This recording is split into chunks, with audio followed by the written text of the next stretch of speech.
Merci de nous regarder à travers les 7 communes de la ville de Lubumbashi. Mesdames et messieurs, bienvenue dans cette émission Les Leaders. Une émission qui ressort pour vous aujourd'hui un invité de marque. Il s'appelle bel et bien M. Joël Yoloko, qui est président national du parti politique Nouvel Élan, parti cher Adolphe Muzitu, à qui nous disons bienvenue dans cette émission Les Leaders. M. Joël. Bonjour, meilleur rectificatif. Oui. Je suis le coordonnateur national de la Ligue des jeunes du parti Nouvel Élan. Oui. Et en même temps, porte-parole du Présidium Lamouka, l'un des 10 porte-paroles que compte la coalition Lamouka. Merci beaucoup pour ces petits rectificatifs. Monsieur Joël, j'aimerais un peu savoir l'objectif de votre présence ici dans la province du Haut-Katanga. Merci. Je commencerai d'abord par vous remercier. Merci. Cette marque de confiance et de considération que vous avez accordée à ma personne. Et c'est un plaisir pour moi d'être sur un plateau de télévision dans la ville-province de Lubumbashi. Et parce que nous considérons la presse comme un quatrième pouvoir et de ce fait un contre-pouvoir de ceux qui sont dans les institutions ou encore de ceux qui gouvernent le pays. Oui. Et vous savez, pour tout parti politique, la mission première est celle de la conquête du pouvoir et de le conserver le plus longtemps possible. Mais pour nous qui sommes du Nouvel Élan, de l'école d'Adolphe Muzitu, nous considérons qu'un parti politique, c'est aussi une école. Oui. Une école qui apprend surtout à nous jeunes, parce que nous représentons ici 60% de la population congolaise. Donc il est plus qu'important pour nous jeunes de nous édifier, de comprendre ce qu'est l'appareil étatique pour bien évidemment comprendre et prendre en compte ce qu'est notre implication, ce que doit être notre implication dans ce combat que nous considérons comme celui de la reconquête de notre souveraineté pour que nous puissions nous affirmer comme peuple. Donc pour répondre directement à votre question, nous sommes dans une mission d'implantation et de redynamisation de notre parti politique puisque nous sommes un parti national sur toute l'étendue du territoire national, nous sommes implantés. Il fallait pour nous redynamiser nos bases, mais aussi ce qui est important, c'était l'installation du nouveau comité fédéral de la ville de Lubumbashi, parce que vous êtes sans ignorer. D'ailleurs, il était l'un de vos intervenants. C'était l'un des avis des journalistes. Des journalistes, le feu John Kumwimba, qui a rendu l'âme. Et après cette période de deuil, il était important pour nous, avec la bénédiction de la hiérarchie de notre parti, c'est-à-dire le président national, mais surtout l'initiateur de notre parti, de pouvoir installer le nouveau comité fédéral de la ville de Lubumbashi, mais aussi de rencontrer nos bases dans le Haut-Katanga, notamment dans les villes de Kolwezi et Kipushi, oui. Ce qui a été un succès, puisque les populations de ce coin étant mobilisées, nous ont réservé un accueil chaleureux. Nous leur disons encore une fois de plus merci, qui ont compris le message d'Adolphe Muzitu, oui. Qui est celui de la reconquête de notre souveraineté, qui passera bien évidemment lorsque nous, comme peuple, serons à mesure de nous choisir librement nos dirigeants. Et c'est ce qui explique notre présence dans la ville de Lubumbashi ou encore dans la province du Haut-Katanga. Merci beaucoup, M. Joël. Alors, nous allons commencer avec cette émission concernant votre parti politique Nouvel Élan, parce qu'aujourd'hui, en République démocratique du Congo, on compte plusieurs partis politiques. Aujourd'hui, vous en avez aussi créé un qui s'appelle Nouvel Élan. Quel est d'abord l'objectif de votre parti politique Nouvel Élan? D'ailleurs, moi, j'ai toujours dit que l'une des crises, l'une des causes pour lesquelles nos populations sommes dans la misère, c'est ce multipartisme. Pourquoi? Parce que les partis politiques ont pour mission d'apprendre la politique à la population, d'édifier nos populations pour que celles-ci puissent se prendre en charge au moment. Et Adolphe Muzitu, dans le souci d'offrir à la population congolaise une vraie politique, parce que, je l'ai souvent dit dans les émissions à Kinshasa, si nous prenons l'ensemble de tous les partis politiques ici en RDC, ceci ne renferme que 45% de la population congolaise. Oui. Donc nous avons une grande partie de la population congolaise, notamment 55%, qui n'ont pas de parti politique, ceux-là qui représentent ce que nous appelons la société civile.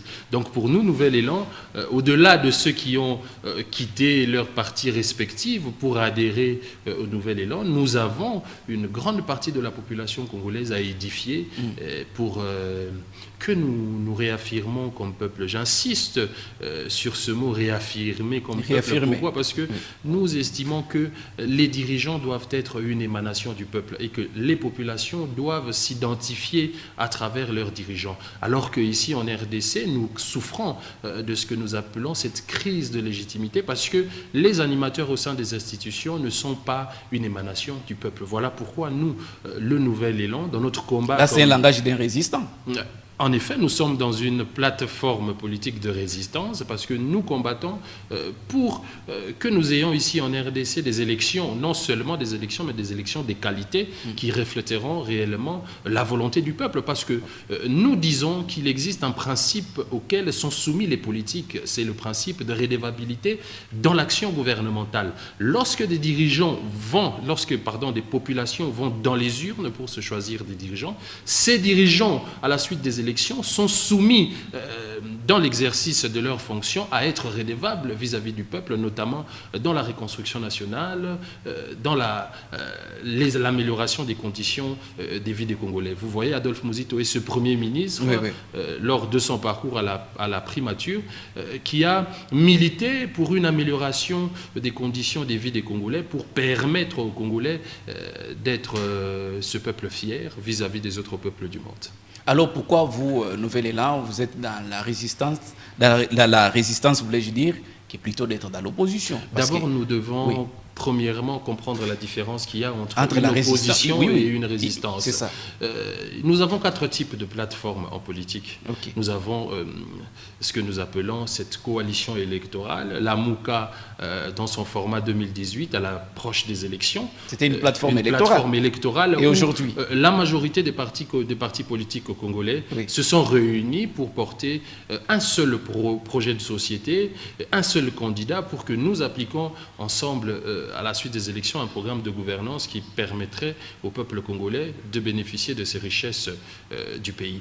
Et vous voyez, à la suite de ces élections, il y a eu ce que nous avons appelé la coalition FCC-CACH, qui était autre qu'une plateforme électorale. Non, qui était une plateforme de gestion, une coalition gouvernementale où nous avons eu et la majorité présidentielle et la majorité parlementaire qui se sont mis ensemble pour gérer le pays. Et nous avons à la suite ce que nous appelons une coalition d'opposition, puisque votre question se situe à ce niveau. Une opposition, c'est lorsqu'à la suite des élections crédibles, libres et transparentes, ceux qui se considèrent comme minorité se forment en groupe de pression contre ceux qui sont dans les institutions, le pouvoir en place, pour être ce que nous appelons un contre-pouvoir. Alors qu'ici en RDC, vous êtes sans ignorer que les élections n'ont jamais reflété la volonté du peuple. Voilà pourquoi nous, la MOUCA, comme plateforme électorale, nous avons muté comme plateforme politique dans la résistance pour permettre au peuple de récupérer son pouvoir à travers notamment des élections qui garantiraient l'ensemble de la population congolaise, qui garantiraient bien évidemment toutes les parties prenantes au processus électoral, parce que les élections de 2018, je le dis souvent, n'a rencontré que près de 30% de la population congolaise. Donc il existe clairement là une rupture de confiance entre les populations, ou encore la population congolaise, et les dirigeants. Voilà pourquoi dans ce combat de la résistance, vous êtes sans ignorer qu'Adolphe Muzito, à travers l'université populaire, le dialogue vertical, il a favorisé un cadre d'échange qui permettrait le dialogue entre le sommet et la base pour permettre à la population congolaise de se prendre en charge pour avoir en 2023 des élections qui reflèteraient la volonté du peuple, qui n'est autre qu'une volonté, un vouloir de changement, un vouloir de reconstruction nationale, un vouloir d'avoir accès à des soins de santé de choix, un vouloir qui voudrait que nous puissions, nous comme peuple, avoir accès à une éducation de qualité. Donc nous sommes dans ce combat, et c'est un combat, celui de la reconquête de notre souveraineté, fierté d'un peuple. Alors aujourd'hui, on acquise votre autorité morale d'avoir tribalisé la MOUCA, dont vous faites allusion ici sur ces plateaux. Aujourd'hui, on parle de la MOUCA qui est devenue un serpent à 2 têtes. Il n'y a que Martin Fayulu Madidi ainsi qu'Adolphe Muzito. Vous avez exclu les autres leaders de cette plateforme politique, notamment Jean-Pierre Bemba Gombo, Moïse Katumbi Tchapoué, qui ne font plus partie de votre... On nous parle aujourd'hui de la MOUCA El Bandundu. Je pense que la charte ou encore la convention créant la MOCA était claire sur le fait que vous ne pouvez pas appartenir à la fois à une opposition, à une résistance ou encore à la fois à ceux qui sont au pouvoir, parce que la MOCA, nous contestons la légitimité du pouvoir de M. Félix Antoine Tshisekedi. Donc de ce fait, nous ne pouvons pas être à la fois et dans la MOCA et dans l'union dite sacrée. Les leaders, notamment Moïse Katumbi, Jean-Pierre Bemba, ont fait le choix librement d'adhérer à l'union dite sacrée pour gérer le pays ensemble avec M. Félix Antoine Tshisekedi. Donc de ce fait, automatiquement, ils se sont égarés des missions de la coalition la MOCA. Et nous pouvons simplement, le Présidium a constaté une auto-exclusion de leurs deux collaborateurs politiques. Donc d'ailleurs, le fait que Nouvel Élan soit implanté sur toute l'étendue de la République démocratique du Congo prouve à suffisance combien Adolphe Muzito est proche du peuple congolais, peu importe les tribus ou encore nous sommes tous congolais. Voilà pourquoi j'ai toujours commenté dessus pour dire que nous qui sommes du Nouvel Élan considérons que le développement de la RDC passera lorsque l'État sera à mesure de construire des routes d'intérêt général. En ce moment, nous pourrons, nous qui sommes ici dans la ville de Lubumbashi, rejoindre nos frères qui sont dans la province du Kasaï, relier toutes les provinces de la République pour que nous soyons là un seul peuple. Ça, c'est le combat de l'unification du pays qui est un cheval de bataille de Adolphe Muzito, de nous qui sommes militants au sein du Nouvel Élan. Donc, parler tribalisme, c'est être totalement en contradiction avec nous-mêmes, puisque le combat que nous menons est le combat de la reconstruction de notre pays de son ensemble. D'ailleurs, le bilan d'Adolphe Muzito prouve à suffisance combien il s'est identifié derrière son peuple, puisque son mandat, il le doit à tous les professeurs d'université partout en République démocratique. Il y a encore des cadavres dans son placard, lorsque vous parlez du bilan d'Adolphe Muzito, monsieur Joël.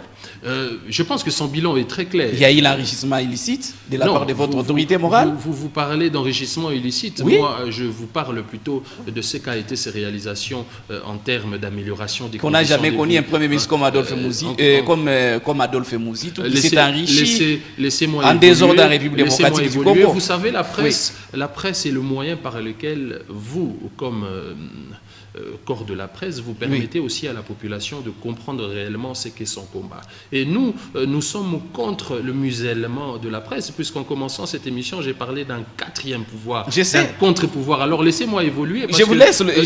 C'était juste un ajout. Nous avons eu un Premier ministre, Adolphe Muzito, qui, dans son bilan, nous pouvons retenir l'amélioration du social congolais à travers notamment l'amélioration du cadre macroéconomique, parce qu'en venant au sein du gouvernement, le gouvernement Muzito avait 3 missions principales. La première qui était la pacification de la partie est de notre pays, et vous êtes sans ignorer que lorsqu'Adolphe Muzito fut Premier ministre, nous avons eu la paix dans la partie est du pays. Vous savez, Kunda Batware a été arrêté, les populations ont vécu en toute quiétude. Et deuxièmement, il avait pour mission la stabilisation du cadre macroéconomique. Vous êtes sans ignorer qu'ici, lorsque nous avons eu comme Premier ministre Adolphe Muzito, la RDC ne comptait que 3 banques. Entre 2008 et 2012, lorsqu'Adolphe Muzito s'en va, puisque sa gestion a été caractérisée par la bonne gouvernance, nous avons eu plus de 20 banques. Ça veut dire que nous avons ouvert les portes pour que les investisseurs viennent en RDC, travaillent, créent de l'emploi. Et en parlant de l'amélioration des vies sociales, puisque nous sommes un parti socialiste, Adolphe Muzito étant socialiste, il fallait pour lui créer la richesse dans le peuple. Et vous savez, l'ordre naturel de la vie voudrait que nous puissions nous nourrir de façon digne comme peuple. Et là, le panier de la ménagère était encore vivable à l'époque d'Adolphe Muzito. Les professeurs d'université qui ont vu leur salaire se voir passer de $500 à $2000, c'est sous Adolphe Muzito. Puisque nous militons pour un état de droit, ce qui est d'ailleurs notre combat au sein de Nouvel Élan comme dans la MOCA, Et Adolphe Muzito qui ajoute qu'un état de droit passe par une justice indépendante, et une justice sans moyen de subsistance est une justice qui souffre elle-même d'injustice. Et de ce fait, il fallait créer la richesse au sein de l'appareil judiciaire pour permettre aux juges et magistrats de pouvoir réunir les deux bouts du mois pour pouvoir dire le droit tel qu'il est. Et le dernier de magistrats, lorsqu'Adolphe Muzito fut Premier ministre, touchait 430 $. Mais à sa sortie de la primature, Adolphe Muzito laisse le dernier de magistrat à 1600 $. Donc vous pouvez, à travers les quelques lignes que je vous ai données, comprendre face à quel type de politique vous êtes. Donc nous continuons ce combat puisque, vous savez, un État repose sur le principe de séparation du pouvoir. Nous avons notamment le pouvoir exécutif qui est la présidence et le gouvernement. Oui. Nous avons le pouvoir législatif qui est l'Assemblée nationale et le Sénat, le Parlement dans son ensemble. Et nous avons le pouvoir judiciaire qui est composé des cours et tribunaux. Alors, rien que dans la répartition des richesses, puisqu'il y a ce que nous appelons le fond des fonctionnements des institutions, vous voyez que le pouvoir exécutif, en complicité avec le pouvoir législatif, prend 80% des frais de fonctionnement des institutions et cède au pouvoir judiciaire ce que nous considérons des miettes. L'appauvrissement de la justice par le pouvoir exécutif met à mal l'effectivité ou encore l'exercice de la souveraineté ici en RDC. Voilà pourquoi nous continuons ce combat. Nous préférons le faire aussi dans les médias parce que c'est à travers vous que nous atteignons le plus grand nombre de la population pour que nous, comme peuple, soyons à mesure de revendiquer librement ce qui nous revient de droit. Nous avons choisi une résistance pacifique. Voilà pourquoi nous mobilisons le peuple à travers les marches, les sit-ins pour pouvoir montrer à la face du monde combien le peuple congolais souffre du fait que nous avons à la tête de nos institutions des gens qui ne viennent pas de nous. Voilà pourquoi nous sommes très engagés. D'ailleurs, j'ai été choqué d'arriver à Lubumbashi pour constater le niveau de pauvreté de nos populations, alors que nous vivons sur des terres qui sont riches. Il faudrait que nous tirons au clair ou que nous tirons une leçon de notre passé, parce que lorsqu'Adolphe Muzito fut Premier ministre dans ce pays, il faut retenir que la RDC a exploité plus de 500 000 tonnes annuellement de cuivre et cobalt. Alors qu'aujourd'hui, nous avons ce nombre qui a triplé. Nous avons une exploitation minière qui passe à plus d'1 500 000 tonnes. Dites-moi en quoi la redistribution des richesses de notre pays a bénéficié à notre population.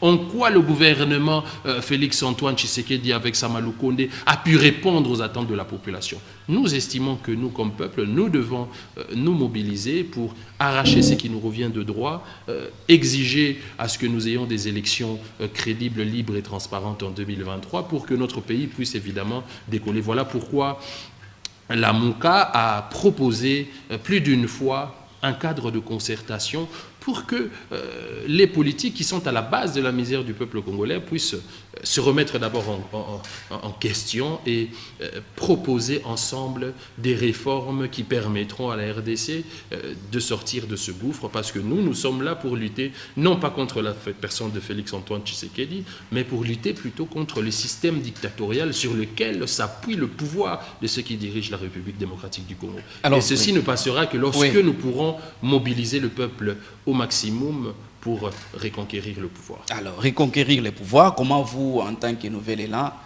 vous vous préparez pour affronter les élections en 2023? Justement, cette campagne qui vise à redynamiser nos bases, puisque nous sommes un parti politique, je dirais le mieux implanté, national, le mieux implanté dans plus de 45 territoires, ici en RDC. Nous continuons, puisque nous sommes une école politique, nous devons, nous, comme jeunes, puisque nous renfermons 60% de la population congolaise, je parle aussi pour le compte de toute la jeunesse congolaise, nous devons savoir comment le pays est géré. Et le Nouvel Élan organise mensuellement des formations idéologiques, des séminaires politiques, ici pour la province de Lubumbashi. Je pense que cela sera annoncé par le camarade Alain et les autres camarades de la presse, pour annoncer aux jeunes Katangais de venir participer pour comprendre ce qu'est réellement l'appareil étatique et quel est le rôle que nous, comme peuple, communauté locale, comme corps social, devons jouer pour que nous puissions cette fois-là être respectés ou même craints par les autorités qui dirigent nos provinces ou encore notre pays dans son ensemble. Alors vous avez dit que vous allez reconquérir les pouvoirs à tous les niveaux, surtout en 2023. Aujourd'hui, Adolphe Mozitou se retrouve avec son allié de taille, Martin Fayulu Madidi. Tous ont des ambitions pour briguer les mandats présidentiels. Comment est-ce que ces deux personnalités-là peuvent faire pour se départager? Outre le fait que nous soyons au sein de la coalition Lamouka, Nouvel Élan est un parti politique.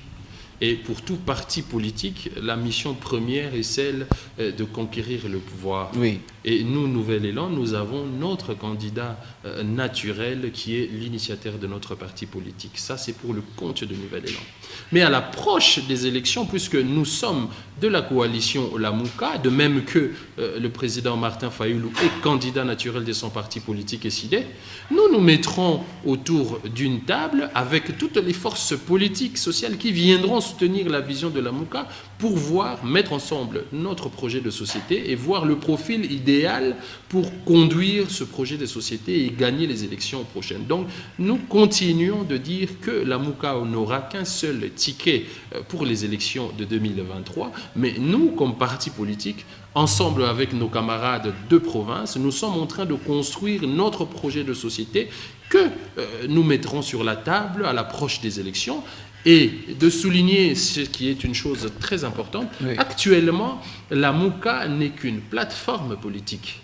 Donc nous ne pouvons pas parler de candidature au sein de la coalition La Mouka.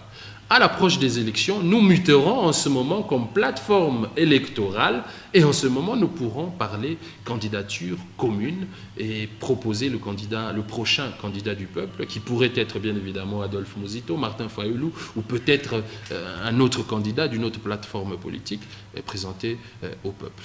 Bien que vous soyez dans la résistance, M. Joël, est-ce qu'aujourd'hui on peut parler des contacts déjà bien nourris avec les pouvoirs en place? Parce qu'aujourd'hui on nous parlait, il y a eu déjà des contacts qui étaient déjà très avancés entre Joseph Kabila Kabange et Moïse Katumbi Tchapoué qui ont déjà fait un bloc. De l'autre côté, on voit Martin Fayulu Madidi, Adolphe Mozitou faire aussi les blocs avec Félix-Antoine Tshisekedi Tshilombo. Non, votre démenti par rapport à ça? Le Nouvel Élan comme parti politique n'a jusque-là un nouveau schéma avant 2023. Aucun contact avec une formation politique quelconque au pouvoir. Nous sommes dans la résistance, nous continuons ce combat puisque nous sommes dans la majorité populaire, donc nous ne nous voyons pas en posture de faire alliance avec qui que ce soit, puisque nous sommes du côté du peuple. Le plus important ici, c'est que nous nous constituons en groupe de pression pour obtenir des réformes de façon consensuelle, des réformes qui permettront bien évidemment à toutes les parties prenantes, notamment le FCC, nos amis qui sont dans l'Union sacrée, la Mouka et toute la population congolaise, à se mettre d'accord et avoir une feuille de route qui nous permettront d'avoir des élections libres et transparentes. Donc nous avons là la question de la loi électorale, nous avons là la question de la loi portant organisation et fonctionnement de la CENI qu'il faudrait revoir pour garantir le peuple qui aura bel et bien des élections, mais aussi des élections de qualité, puisque je l'ai dit ici au début de l'émission, 30% seulement de la population congolaise a participé au processus électoral de 2018. Donc, à l'allure où vont les choses, puisque le bilan de M. Félix-Antoine Tshisekedi étant un échec, nous craignons demain que la population tout entière se mette en exergue et ne participe au processus électoral, alors que nous, comme socialistes démocratiques, estimons que ce n'est que par la voie des élections que nous pourrons faire triompher la voix du peuple, puisqu'étant nous avons choisi la résistance pacifique ou encore non armée. Merci beaucoup, M. Joël. Nous sommes arrivés presque à la fin de cette émission, mais votre message que vous pouvez lancer à toute la jeunesse, aux Katangaises qui sont en train de vous suivre en ce moment sur Golgotha Télévision. La jeunesse étant un fer de lance d'un État, d'une République, je mobilise toute la jeunesse katangaise à ne pas se fier à la distraction des politiques congolaises qui sont à la base de notre souffrance.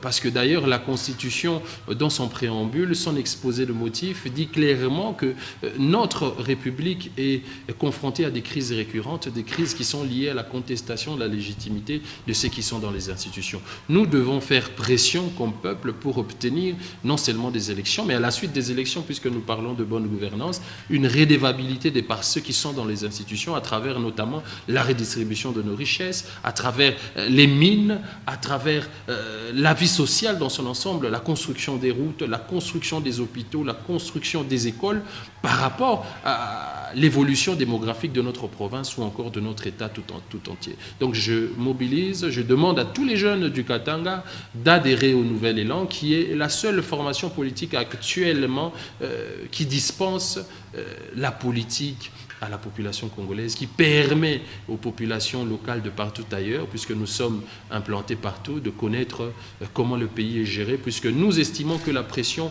doit commencer à la base, au niveau de nos quartiers, au niveau de nos communes. Nous avons la commune de la Rouachi qui bénéficie d'une redevance minière trimestrielle de plus de 700 000 $.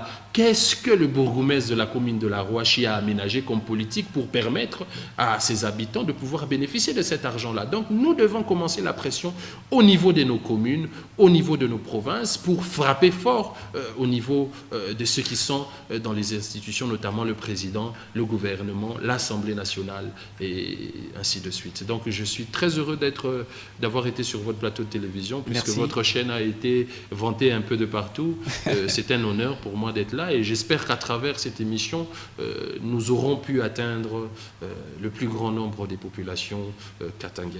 Merci beaucoup, Monsieur Joël. C'est par ici que nous mettons un terme à cette émission. Les leaders, mesdames et messieurs, vous étiez nombreux en train de la suivre. J'avais le réel plaisir de recevoir pour vous Monsieur Joël Yoloko, qui est coordonnateur national du parti politique Nouvel Élan, parti cher à l'honorable Adolphe Mouzitou, à qui nous disons merci d'avoir accepté notre invitation. Je vous remercie. Simon Kankolongo était derrière les caméras, Raph Kassongo était aux manettes, Trésor Massankat c'était moi. D'ici là, portez-vous bien, à la prochaine. Le leader.